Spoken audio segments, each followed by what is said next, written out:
നമസ്കാരം, സിനിമാ കാര്യങ്ങളിലേക്ക് സ്വാഗതം. ഇന്ന് നമ്മൾ പോകുന്നത് ഒരു വ്യത്യസ്തമായ മേഖലയിലേക്കാണ്. മലയാള സിനിമയ്ക്ക് ഏറ്റവും അധികം പൂച്ചകളെ സപ്ലൈ ചെയ്യുന്ന ഒരു ചെറുപ്പക്കാരനെ പരിചയപ്പെടാം. ശ്രീ മുഹമ്മദ് അനസ്.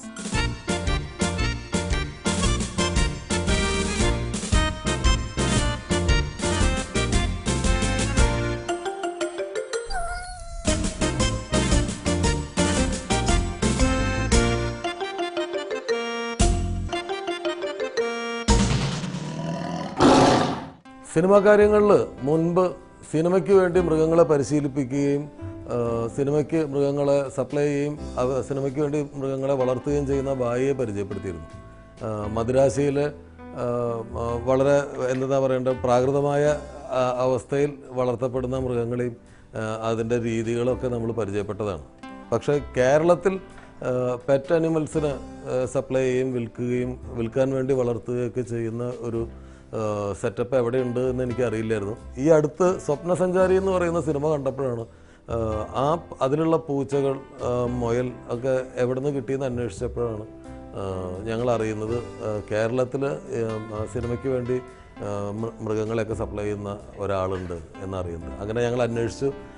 ശ്രീ മുഹമ്മദ് അനസ് ഇന്ന് നമ്മളോടൊപ്പം ഉണ്ട്. അദ്ദേഹത്തിൻ്റെ കയ്യിൽ ഒരുപാട് പൂച്ചകളുണ്ട്. പൂച്ചകളെന്ന് പറയുന്നത് നമ്മുടെ നാടൻ പൂച്ചകളല്ല. ഒരു പൂച്ചയ്ക്ക് നമ്മളെക്കാൾ വിലയുണ്ട്, ഒരു തത്തയ്ക്ക് നമ്മളെക്കാൾ വിലയുണ്ട്. 12 ലക്ഷത്തിൻ്റെ തത്ത, അല്ലെങ്കിൽ തത്തയെ പോലെയുള്ള ഒരു പക്ഷി, 1 ലക്ഷവും 20,000-വും 50,000-വും വിലയുള്ള പൂച്ചകൾ.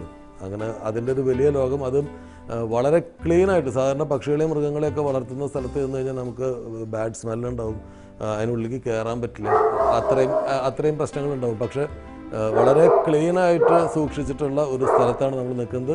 നമുക്ക് ഇന്ന് മുഹമ്മദ് അനസിനെ പരിചയപ്പെടും.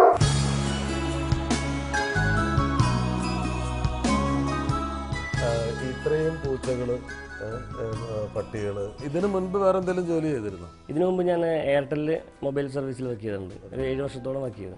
പിന്നെ മൊബൈൽ സർവീസിനെല്ലാം കുറച്ചും കൂടി ബെറ്ററാണ് ആനിമൽ സർവീസ് എന്ന് മനസ്സിലാക്കിയപ്പോൾ ഞാൻ ഇതിലോട്ട് ഫുൾ ടൈം ജോലി റിസൈൻ ചെയ്തു. പിന്നെ 3 വർഷമായിട്ട് ഇതിൽ മാത്രം. ഈ പൂച്ചകൾ ഇപ്പോൾ പലതരത്തിൽ സയാമീസ് കാറ്റ്സ് ഉണ്ട്, പേർഷ്യൻ കാറ്റ്സ് ഉണ്ട്.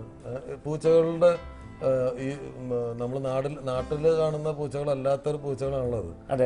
അപ്പം എന്തൊക്കെ ബ്രീഡുകളുണ്ട്, എന്തൊക്കെയാണ് ഓരോന്നിൻ്റെയും പ്രത്യേകത, അതൊന്ന് വിശദമായിട്ട് പറയാൻ പറ്റും? നമ്മുടെ നാട്ടിലും മലയാളികൾക്കും നമ്മുടെ ഇന്ത്യക്കാർക്കും പൊതുവെ ഇഷ്ടപ്പെടുന്നൊരു ബ്രീഡ് എന്ന് വെച്ചിട്ടുണ്ടെങ്കിൽ പേർഷ്യൻ കാറ്റ്സാണ്. പേർഷ്യൻ കാറ്റ്സിനെ ഇഷ്ടപ്പെടാൻ കാര്യം എന്ന് വെച്ചിട്ടുണ്ടെങ്കിൽ ആദ്യകാലങ്ങളിൽ നമ്മുടെ നാട്ടിൽ പോമറേനിയൻ നായ്ക്കൾ വന്നപ്പോൾ എല്ലാവർക്കും പോമറേനിയൻ മതിയായിരുന്നു. പിന്നെ അതിൻ്റെ ഒരു മെയിൻ്റനൻസും അതിൻ്റെ പരിചരിക്കാനുള്ള ബുദ്ധിമുട്ടും കാര്യങ്ങളൊക്കെ നോക്കിക്കഴിഞ്ഞപ്പോൾ അതിൻ്റെ ഹെയറിൻ്റെ ചില ആളുകൾക്ക് അലർജി പ്രശ്നങ്ങളൊക്കെ വന്നു കഴിഞ്ഞപ്പോൾ അത് ആളുകൾക്ക് മാറ്റിയപ്പോൾ ഷോർട്ട് ഹെയർ ബ്രീഡ്സ്, ഡാഷ് ഉണ്ട്, ലാബ്രഡോർ, അങ്ങനെ ഷോർട്ട് ആയിട്ടുള്ള ഹെയറുള്ള ബ്രീഡ്സിനെ ചൂസ് ചെയ്ത് തുടങ്ങി. എന്ന് പറയുന്ന പോലെ ഇപ്പോൾ പൂച്ച ട്രെൻഡ് ഇപ്പോൾ കേരളത്തിലോട്ടും ഇന്ത്യയിലോട്ടൊക്കെ വന്നു തുടങ്ങിയിട്ടുള്ളൂ. 4-5 വർഷമായിട്ട് തുടങ്ങിയിട്ടുള്ളൂ. പക്ഷേ കുറച്ച് നാൾ കഴിയുമ്പോൾ ഇതൊക്കെ മാറി കുറച്ചും കൂടി സയാമീസ് അങ്ങനെയുള്ള കാറ്റ്സിലോട്ട് പോകാൻ ചാൻസ് ഉണ്ട്. പക്ഷേ ഇപ്പോൾ നിലവിൽ പേർഷ്യൻ കാറ്റ്സ് ആണ് കൂടുതൽ നമ്മുടെ മലയാളികൾക്കും ആളുകൾ കൂടുതൽ നമ്മുടെ ഇവിടെ വിറ്റ് പോകുന്നതും ആൾക്കാർ ചൂസ് ചെയ്യുന്നത്. ഈ പേർഷ്യൻ കാറ്റ്സ് എന്ത് വില വരും ഒരു കുഞ്ഞിന്? പേർഷ്യൻ കാറ്റ്സ് അത് നമ്മുടെ കളറ്, ഒരു കണ്ണിൻ്റെ കളറും അതിൻ്റെ ബോഡിയുടെ കളറും പിന്നെ അതിൻ്റെ വലിപ്പത്തിന് ഇതനുസരിച്ചും പാരൻറ്റിൻ്റെ ക്വാളിറ്റി അനുസരിച്ചൊക്കെയാണ് ഇതിൻ്റെ വില വരുന്നത്. എന്നാലും നമുക്കൊരു 10,000 രൂപ ഒരു ഇപ്പോൾ 60,000 രൂപ വരെ കുഞ്ഞുങ്ങൾക്ക് വിൽക്കുന്ന കുഞ്ഞുങ്ങളുണ്ട്. പിന്നെ നമ്മളിപ്പോൾ ഒരു വേറെ എന്തെങ്കിലും ആക്ടിവിറ്റീസ് ഒക്കെ ചെയ്യുന്ന പൂച്ചകളാണെങ്കിലും ഒരു കസ്റ്റമറിന് ഒരു മോഹവില പറഞ്ഞ് കൊണ്ടുപോകുന്ന കസ്റ്റമേഴ്സും ഉണ്ട്. ഈ ട്രെയിൻ ചെയ്യണം അതിനല്ലേ? ട്രെയിൻ ചെയ്യണം പൂച്ചകളെ. ഗ്രൂം ചെയ്യണത് നമ്മളതിനെ ഒരുക്കുക, അതിനുള്ള ബാക്കി നെയിൽ കട്ടിങ്ങും പിന്നെ അതിനെ കുളിപ്പിക്കൽ, പിന്നെ അതിൻ്റെ ഹെയറുകളൊക്കെ പല രീതിയിൽ കട്ട് ചെയ്ത് നിർത്താം നമുക്ക് പല ഭംഗിയിലൊക്കെ. അതുകൂടാതെ നമ്മളിതിനെ ട്രെയിൻ ചെയ്യുക എന്നുള്ളത് പൂച്ചനെ ട്രെയിൻ ചെയ്യാൻ സംബന്ധിച്ച്, പട്ടിനെ ട്രെയിൻ ചെയ്യാൻ സംബന്ധിച്ചിടത്തോളം പൂച്ചനെ ട്രെയിൻ ചെയ്യാനായിട്ട് വളരെ ബുദ്ധിമുട്ടാണ്.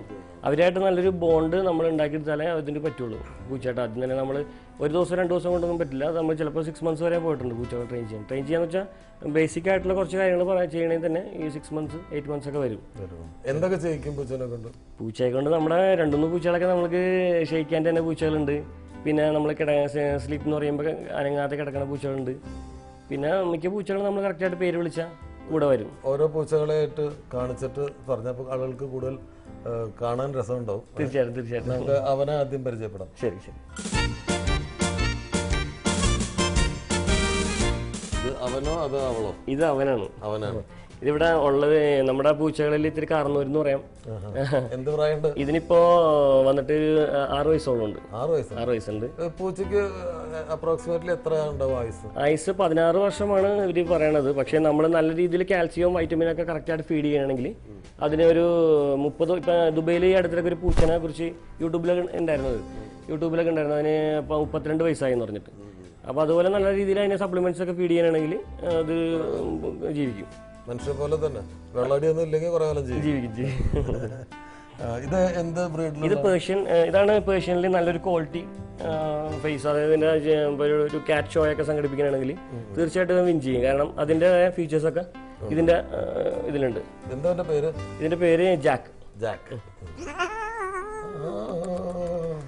ഒരു മനുഷ്യന്റെ ചായ ഉണ്ടല്ലോ മീശ. പിന്നെ ഞങ്ങൾ ഇവന്റെ ഫേസിന്റെ ആ ഒരു ഗാംഭീര്യം കണ്ടിട്ട് വീട്ടിലിങ്ങനെ ഗദ്ദാഫി എന്നൊക്കെ വിളിക്കും. അങ്ങനൊരു ഗാംഭീര്യം കണ്ടിട്ട്. കാരണം ഇവരുടെ സ്വദേശം ശരിക്കും ഇറാനാണ് പേർഷ്യൻ ക്യാറ്റ്സിന്റെ. പിന്നെ റോയലാണ്. ഇവരധികം മിയാവ് വെക്കില്ല, സൗണ്ട് അധികം കേൾപ്പിക്കില്ല. നമ്മുടെ നാടൻ പൂച്ച പോലെ. എലിയെ പിടിക്കുമെന്ന് ചോദിച്ചാൽ കിട്ടിയാ പിടിക്കും. അല്ലെങ്കിൽ നമ്മൾ എന്താ ഭക്ഷണം കൊടുക്കുക? ഇതിനിപ്പോ ഞാൻ കൊടുത്തുകൊണ്ടിരിക്കുന്നത് കാറ്റ് ഫുഡാണ് കൊടുത്തോണ്ട്. പാക്കറ്റ് ഫുഡ്, ഇമ്പോർട്ട് ഫുഡ്സ് ആണ് കൊടുത്തോണ്ടിരിക്കണേ. പിന്നെ നമ്മൾ ആഴ്ചയിൽ 2 ദിവസം ഫിഷ് ഉണ്ട്. അത് പച്ചക്ക് കൊടുക്കുക അതോ വേവിച്ചു കൊടുക്കും? അതിൽ മഞ്ഞളിടും. മഞ്ഞൾ കുറച്ചിടും, വേംസ് ഉണ്ടാവാതിരിക്കാൻ വേണ്ടിയിട്ട് കുറച്ച് മഞ്ഞളിടും.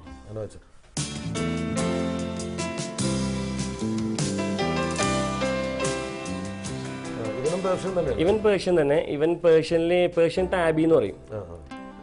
ഇവൻ പേർഷ്യൻ ടാബിയാണ്. ഇവന് വിത്ത് തടി കുറച്ചേക്കാണ്. ഇവൻ 12 കിലോ വരെ വെയിറ്റ് ഉണ്ടായിരുന്നാണ്. പിന്നെ ഈ നമ്മൾ സ്റ്റഡിനൊക്കെ യൂസ് ചെയ്യാനാണ്. ഇവൻ മറ്റവനേക്കാൾ ഒരു പൊടി കുറഞ്ഞ കുറച്ചുകൂടി ക്വാളിറ്റി. അതായത് ഇപ്പം ശരിക്കും ജെന്യൂനായിട്ട് രണ്ടൂന്ന് രീതിയിൽ ഈ പേർഷ്യൻ ക്യാറ്റിനെ തിരഞ്ഞെടുക്കാം നമുക്ക്. ഫേസിൽ punch face, doll face, semi punch എന്നൊക്കെ പറഞ്ഞിട്ട് ഇത് പ്യുവർലി ഡോൾ ഫേസ് ആണ്. പഞ്ച് ഫേസ് ആണ്. പക്ഷേ നമ്മുടെ നാട്ടിൽ പഞ്ച് ഫേസിനാണ് താല്പര്യം ആൾക്കാർക്ക് കൂടുതലെങ്കിലും ഈ ഡോൾ ഫേസിന് അത്ര സ്നേഹവും. ഇപ്പൊ കുട്ടികളുണ്ടായാൽ തന്നെ ഡോൾ ഫേസിന് ഒരു 6 കുട്ടികൾ 7 കുട്ടികൾ വരെ ഉണ്ടാവും. പഞ്ച് ഫേസിനാകുമ്പോൾ ഒരു കുട്ടിയെ കിട്ടി. അതേപോലെ ബ്രീഡിങ്. അതുപോലെ അതിന്റെ പാരന്റ്സ് ഒക്കെ കുട്ടികളെ നോക്കാനും ഡോൾ ഫേസ് ആണ് നല്ലത്. കുറച്ചുകൂടി. ഇവന്റെ പേരെന്താ? ഇവനെ ഞങ്ങള് ഇതിന്റെ രൂപം കണ്ടിട്ടേ ഞങ്ങൾ ഇതിന് പുലി എന്നാണ് വിളിക്കുന്നത്. ഒരു പുലിയുടെ ഒരു കോലമാണല്ലോ ആള്.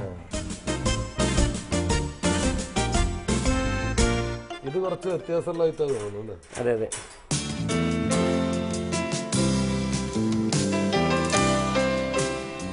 ഇത് ഞങ്ങളുടെ വീട്ടിൽ ഇവിടെ short hair breeds, British short hair എന്നൊരു ബ്രീഡ് ഉണ്ട്. അപ്പൊ അതിനിവിടെ നമ്മളിപ്പോ ഇമ്പോർട്ട് ചെയ്യാനാണെങ്കിൽ 2-2.5 ലക്ഷം രൂപ വരും പൂച്ചയ്ക്ക്. അപ്പൊ അതുകൊണ്ട് ആ ഒരു വില ഇവിടെ നമ്മുടെ നാട്ടിലെ ആൾക്കാർക്ക് ഒരു താങ്ങാൻ പറ്റാത്തതുകൊണ്ട് നമ്മൾ തന്നെ ഈ അങ്കോറ ക്യാറ്റ്സിനെയും പേർഷ്യൻ ക്യാറ്റ്സിനെ വേണ്ടി ക്രോസ് ചെയ്തിട്ട് ഇങ്ങനെ ഷോർട്ട് ഹെയർ ബ്രീഡ്സിനെ നമ്മൾ ബ്രീഡ് ചെയ്തെടുക്കുന്നത്. അപ്പൊ അതിലുള്ളൊരു ഇതാണ്. ഇതിന് 6-7 മാസമായിട്ടുള്ളൂ. അപ്പൊ ഇത് അനസന്റെ കണ്ടെത്തലാണെന്ന് വേണമെങ്കിൽ പറയാം ഈ ബ്രീഡ്. അതെ. അങ്കോറയും പേർഷ്യൻ വൈറ്റും അങ്കോറ വൈറ്റും കൂടി ക്രോസ് ചെയ്ത് അധികം ഹെയർ കുറഞ്ഞ ബ്രീഡ്സിനെ നമ്മൾ ക്രോസ് ചെയ്തിട്ട്. അതെ അതെ. ഇതിപ്പോ 2 സിനിമകളിൽ അഭിനയിച്ചു കഴിഞ്ഞു. ഇതിന് ഒന്ന് സ്വപ്നസഞ്ചാരിയില് ജയറാമേട്ടന് ഒരു പൂജാമുറിയിൽ നിന്ന് ഇങ്ങനെ പുറത്തോട്ട് എടുത്ത് കളയണ ഒരു സീനിലുണ്ട്.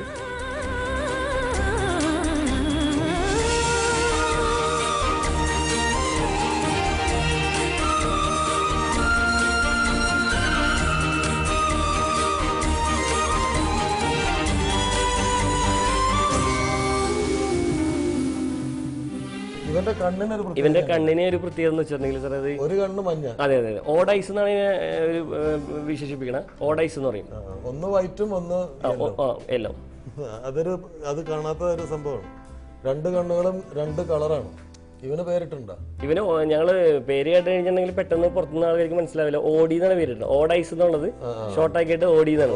അപ്പൊ ഇവനോട് ഓടി വാടി എന്ന് പറഞ്ഞിട്ടുണ്ടെങ്കിൽ പെട്ടെന്ന് ഓടി വാടി എന്നാണ് ആളുകൾക്ക് ഫീൽ ചെയ്യണം. കേൾക്കുന്ന ആൾക്കാർക്ക് അങ്ങനെ ഫീൽ ചെയ്യും.